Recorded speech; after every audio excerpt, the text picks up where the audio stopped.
And we are back. And on this second night into our 31 days of Halloween, we are looking at 1931's Frankenstein, rated approved with a runtime of 1 hour and 10 minutes. This comes to us from director James Whale and is based on Mary Shelley's novel with a screenplay and writing credits to John L. Blatterston, Peggy Webling, who adapted the play, Garrett Fort and Francis Edward Faragoh, screenplay, scenario editor, I don't know what that means, Richard Shayer, contributor to treatment, uncredited, Robert Flory, and contributor to screenplay construction, uncredited, John Russell. There's a lot of hands in this pot.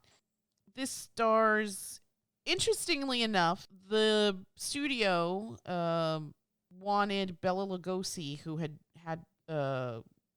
great success with the the Dracula film, but he decided to turn this down, so they went to a lesser-known actor named Boris Karloff, who is the monster. It's kind of funny. We originally saw this on TCM, and in the opening credits, the monster has a question mark, and in the closing credits, they do put his name, but initially you don't know who the monster is in this film. But again, he's the actor who the monster the actor who plays the monster. Sorry, yes. But he is, in fact, played by I guess this is going to be the thing that propels him to stardom. Again, it's Boris Karloff. This also stars Colin Clive as Henry Frankenstein, as he's referred to in the film. Not Victor, but Henry Frankenstein, who is a young man who's frustrated by academia and who decides to go off on his own and continue these experimentations where he ultimately raises someone from the dead. I've seen this in bits and pieces in the past. There is that iconic scene, like, he's alive. I think we've seen that played in many different movies. I think Weird Science is probably one of the more famous other films that takes that sequence and puts it in their film, but it's probably been memed to death too, so there is that. But it was great to see it from start to finish. Again, I'd seen this in chunks and pieces, and I was a little taken aback by the ending, which seemed very abrupt, but I guess they had run out of budget, and I guess they were at a loss at how to finish the story, I'm assuming. Well, I kind of feel these horror films kind of just had abrupt ending. I mean, if you watch Dracula, yes, also yes, the ending kind of sucks. Yeah. I mean, it just straight up sucks. Dracula gets killed off screen. Yeah. And then the movie just kind of ends after that. Yeah. And in this one, you get sort of like, I guess, the happy ending because Henry recovers from his injuries. Yes. And I don't know. It just ends. It just sort of ends. His girlfriend is all happy that he's alive, and everybody lives happily ever after. Right. From in the play, or I mean in the original story, that's not how it ends. No. This was actually more based upon the play rather than the book, because the book is very different. Right. It's more philosophical and like a gothic sort of treatment. Whereas the play that this film was based on was the monster was what you kind of see. They took Henry from the play. The monster was taken from the play, where the monster is just this silent, grunting monster. Yeah. In the book, the monster is eloquent. He talks. He reads. He philosophizes, broods, wonders why the world hates him, that sort of thing. So this is a big departure from the book, more akin to the play. Yeah. Which apparently is what the studio bought the rights to. They didn't get the rights to the book. But yeah, I mean overall, yeah, I would say I enjoyed it. Yeah. I mean it's fine. It's not a scary film. I mean, maybe it was. No. I mean, from what I've read, it disturbed audiences back in 31, but again, oh goddess, yeah, there it was actually censored. Yes. For the killing of the child. There's a scene where Frankenstein, I don't think he intentionally murders the child. He just doesn't know what he's doing, because this monster is very childlike. Yes. Imagine the mind of a toddler in the body of a giant, and that's what you're going to get, this destructive force, because toddlers they're curious. They don't know what's going on. They're pretty much running around based on fear and pleasure. And that's basically what happens. He ends up killing a child. And then there was also apparently the scene that or the bit of dialogue that upset people was Frankenstein, after creating the monster, not only does he say, "It's alive, it's alive," he also says, "Now I know what it feels like to be God." Yes. And that was a big no-no because of very conservative culture. Very conservative culture, especially back in the 30s, middle America. Yeah. All of that. You're not going to get away with that kind of dialogue. Yeah. So we actually originally caught this on TCM. I think they're doing their Saturday nights 2 for 1. This was presented by John Carpenter, and he also presented The Curse of Frankenstein from 57, which is a Hammer film, which is completely bonkers and not like this. But you could see how this influenced so many other directors. I think that Carpenter also being one of them, and how this movie shaped him as a filmmaker. And you can see a lot of how this becomes the template of other monster movies. I think at this point, Universal had done really well with Dracula, and they wanted to continue this, so they got this story, I guess, bought by the studio from the woman who wrote the play. And again, like I mentioned before, I think they wanted Bela Lugosi to do it, since he had such a phenomenal reaction with Dracula. But I think in the things that I've read, he just wasn't interested, and I think all that makeup just wasn't something he wanted to do, which I totally get, because I'm sure makeup work in the 30s is much different than what's happening now. Yeah. But plus, I think he wanted to basically expand and not always be the monster guy. And it's kind of sad because, I mean, his career was basically Dracula and other roles where he played like some sort of evil dude. Right. Yeah. He definitely got pigeonholed. Yeah. So this was a gift for Boris Karloff, but I think that he rises to the occasion. Oh yeah. He makes the monster terrifying yet somewhat relatable, and I think that you feel empathy for the monster too by the end of the film. Like, to your point, I don't think that he does things out of maliciousness or anything like that. I think that he's not evil.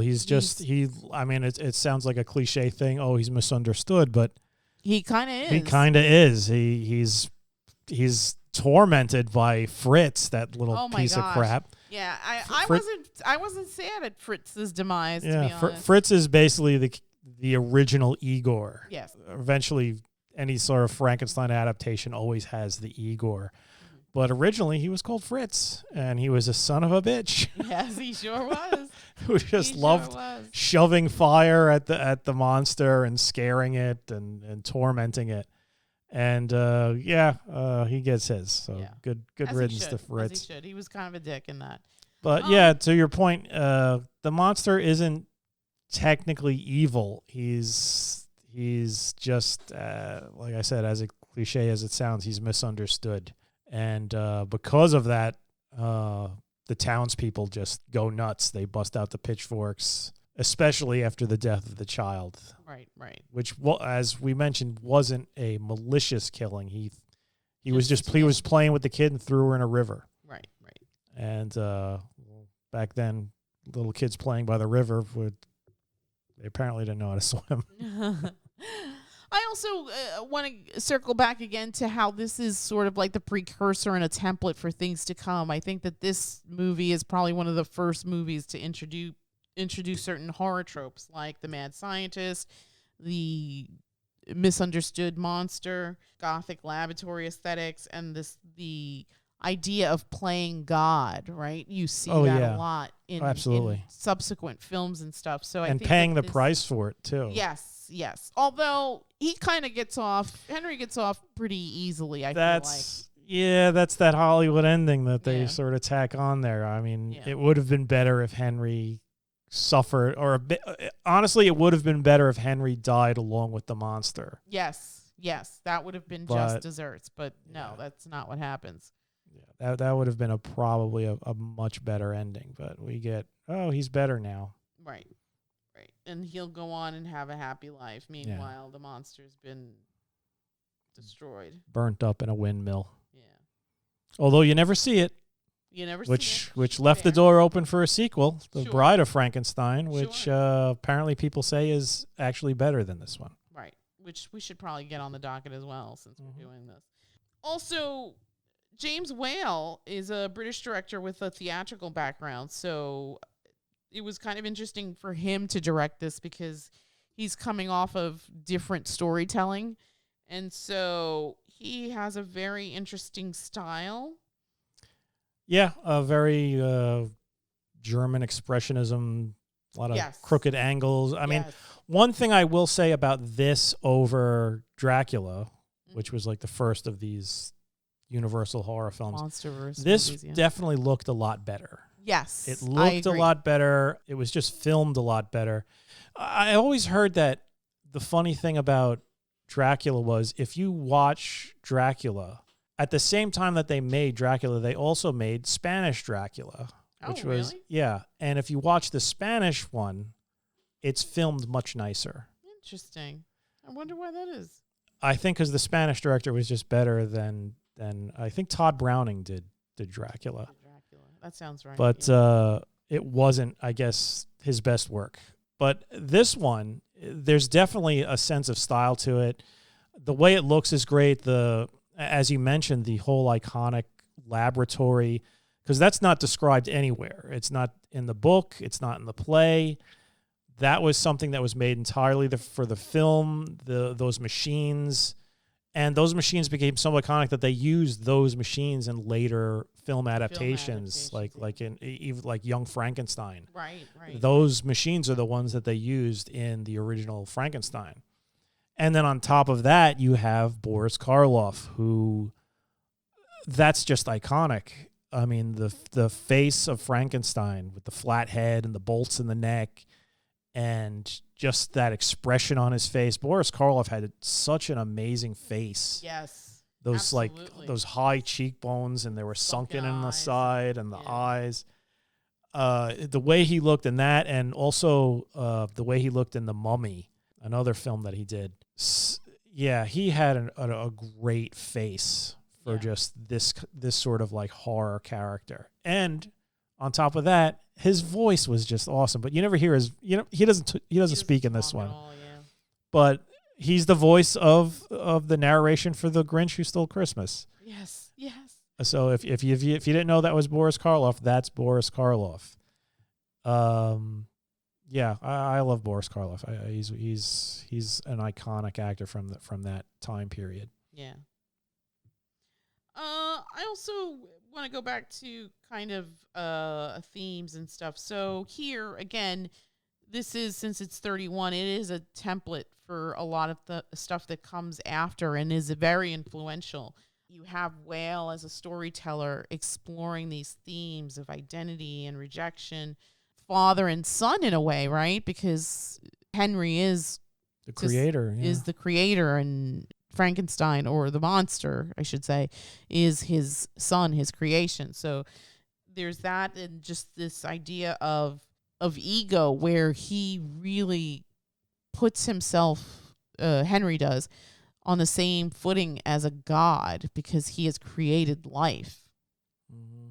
You have sympathy, even though he's tagged as the monster in the credits. You have sympathy for the Boris Karloff's character, because he's misunderstood and he's alone in the world. There's no one like him, and he's being tormented. He's being tormented, and people react to him with fear and loathing. So of course he's going to lash out. He just wants to live. He just wants to survive. And yet people are coming after him now. He tries to steal Elizabeth, Henry's fiance, to be an almost bride at that point. I think she was dressed for their wedding. And somehow the monster makes it to the Frankenstein estate and tries to steal her, but he doesn't. And then all the men, well, not all the men, but I think a fair share of the men give chase. We also, I think this idea of science versus nature, I think is definitely something that's explored here. It's interesting how the 1930s viewpoint of it and how it's translated here. Yeah, you got the whole concept of just like science out of control and the dangers of it, which kind of just like culminates years later with the atomic bomb. Yeah, science had reached was reaching levels that we didn't understand. I mean, and people were scared of everything back then. They probably did believe that they're putting people together and making monsters out of them, out of cadavers. Yeah. So who knows? Yeah, I mean it's interesting, and I think it's also, I think as a lover of film, and I think that if you study film, you should absolutely check this out just to see sort of like the genesis of storytelling. I mean, obviously we had silent movies prior to this, but this is again 1931, so it's very early in the history of filmmaking and storytelling. So just to see that and to see that snapshot of life and how things were presented on the screen and these stories that were told at this time. I mean, it's interesting because now I think stories and scripts are more complex and layered, but back then you had more simplicity because obviously audiences are going to the theater to escape their humdrum lives, right? They're going for the fantasy and the romance and the horror, right? Because they want to be entertained. They want to momentarily escape their daily drudgery. So this movie offers them this avenue, this escape. And I think it's really well done, and I think it's really interesting. And it's also interesting to see how this has now influenced so many other people because, like I said, this is the prototype for so many things that come after. And again, this was presented by John Carpenter, who is probably one of the better directors of, I guess, horror and action and comedy movies. I mean, he ran the range, and he had a plethora of hits in the 80s into the 90s. So it was nice to see him. We've mentioned before, we've seen a couple of his films in the last few months, and I feel like this is a man that doesn't get enough recognition or accolades. I think that he set the tone as well. He was a trailblazer for the time, and so many other young filmmakers have been impacted by him and his filmography, and you could see that in others' works. I think that that again, right? It's the highest form of flattery, imitation. Yeah. Do you want to talk anything else about the actual story of Frankenstein or the performances? You mentioned before that Henry is sort of the prototype for the mad scientist. Mm-hmm. Everybody else was kind of just a supporting character. There's Victor, his friend. Strange that he has a friend named Victor, and that the original Frankenstein, that was his name. Yeah. And then there's his wife or his fiancée. I love how he's so obsessed with his science that he just pretty much abandons his fiancée. Yes. And Victor is he's just like, well, you could marry me, you know. He's like not even shy. Yeah. No, Henry's my friend, but I'll totally take you away from him. Yes. And then they're just like, no, I must go see him. And they go see him in his crazy tower laboratory. Yeah, so the performances, like I said, most of them are supporting. Victor is, I'm not Victor. Henry is, he's very over the top in the beginning as the mad scientist. I would say as the film progresses, it seems like after the monster is created, perhaps he is, I don't know if the message is that he's kind of like maybe shocked back into sanity, his mania seems far less. Yes, than it was in the beginning. He seems almost rational and normal to the point where he's basically just like, all right, yeah, let's get married now. Yeah. I don't know. I guess he got it out of his system, the madness. Then, of course, there's his dad and the townsfolk. Fritz, that piece of crap. Mm-hmm. So yeah, the performances are good. They're kind of like the archetypes or the genesis of these sort of archetypes.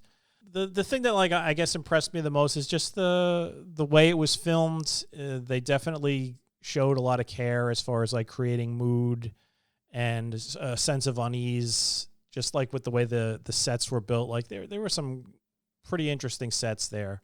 And it has like a spectacular ending for like an end for the monster with the burning windmill. Right. Which you kind of revisit in Tim Burton's Sleepy Hollow in a way. Yes, exactly. I mean, there are certain shots where it almost looks like he basically just colorized the original footage. Yes. But yeah, that image is it's excellent for a film from back then, and apparently from what I read, like that was a pretty major achievement getting that set built and that scene filmed. And plus, it's just so much better than Dracula. Yes. Yes. I mean, I don't want to crap on Dracula too much, but man, when I finally actually saw it, I was so disappointed. That ending is just terrible. Yes, agreed. So yeah, this was definitely an improvement as far as the Universal monster movies go, and I appreciate the fact that they were actually trying to do more with the visuals as far as telling the story than just having sets and people walking through them. Yes, I agree. And I think also the production itself, the costuming, the sets. Yeah, everything was a step up. Makeup work that Boris Karloff, because then that becomes, up until that point, I don't know if there was like a definitive look for the monster, but after there was no look. I mean, from what I understand, that was completely made up for the movie. The flat top head and the bolts. Yes, which is now how that's how you picture Frankenstein. Yeah, Frankenstein, right? Exactly. Especially with like the bolts in the neck, because it's sort of like every iteration, even if they don't have the flat top head, has the bolts. They still have the bolts in the neck. Right. And as far as like the idea of how it was created, because as I mentioned, the book, there's nothing. The play, nothing. They came up with this whole concept of, all right, he's going to use lightning and Tesla coils and all this other crazy stuff. Right. And I mean, that looked good. Like if I was going to try and resurrect a pile of dead body parts that I sewed together, I would be like, let's fill it full of electricity and see what happens.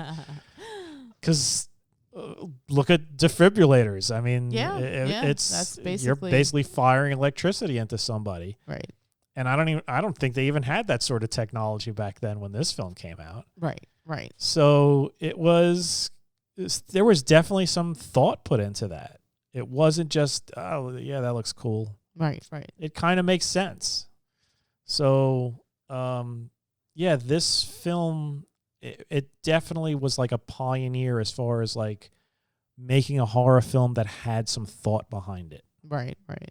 As opposed to just, ooh, that's scary. I'll be curious to see. We're talking about Frankenstein in 2025. We'll be curious to see. I think Maggie Gyllenhaal has a Frankenstein movie coming out, as does Guillermo del Toro. So it'll be interesting to see how those two interpret the story of Frankenstein. So I'm excited to see it. I don't think that I forgot about the Maggie Gyllenhaal one. Yeah, I saw stills of it, and then I just never heard anything about it. And then you forwarded me the trailer for the Del Toro one, which I'm super excited to see. But unfortunately, it doesn't come out till next month in November, which doesn't make any sense. You would think they would have that ready for Halloween, but what do I know? But still, I'm definitely gonna watch it, and I love how in the press for it, he basically says this is not a monster movie. This is about the dynamics and the relationship between the creator and the created, the father and the son. So it's more in line looking at it from that vantage point, which should be interesting because normally we think of Frankenstein as this terrifying monster that's out to just wreak havoc and destroy. But that's not necessarily even true of the earlier incarnations of this character. So it'll be interesting to see how present day filmmakers and storytellers tell that story of Frankenstein.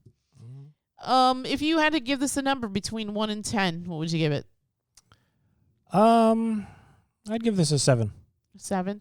I'm gonna go 6.5. I mean, I think it's good, and I think it's a testament to and a template for future iterations of this story or even adaptations of this story, because people have taken this and converted it to their own style or their own stories. And I think it's a great springboard for so much other storytelling that has happened in subsequent years. I think that Boris Karloff is an inspired choice.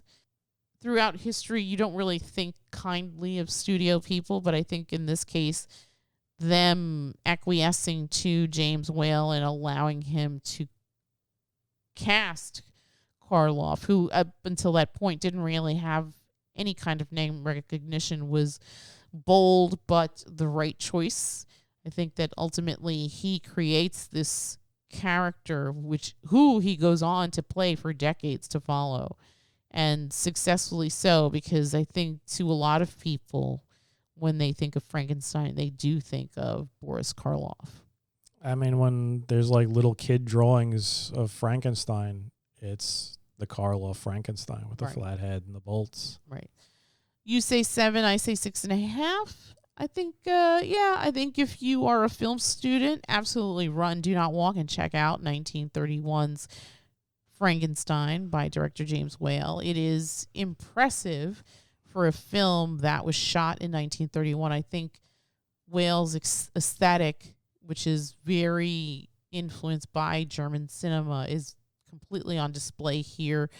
The choices in cinematography are very much in line with the film and go well. They don't distract. I think everyone's performance was really great, especially Boris Karloff and Colin Clive, who plays Henry Frankenstein. And I think there's a lot to take away from here. There's issues of morality and ethics and stuff, and you can dissect this piece into so many different ways, and it still holds up and is highly entertaining, and again is such a precursor for things to come. I don't have anything else to add, so I think with that, we just want to remind everyone to share, like, and subscribe, and post comments. Tell us what you think of Frankenstein 1931, or if you favor a different Frankenstein, tell us all about it. Maybe your Frankenstein lives in the Hammer universe of films, or maybe further down the line, maybe Kenneth Branagh's Frankenstein. Who knows? Maybe Van Helsing's Frankenstein. Oh, never bring up that film. It's terrible. But yeah, drop us a comment and let us know what you think. And with that, we will wrap it up and bid you all a good night. Good night.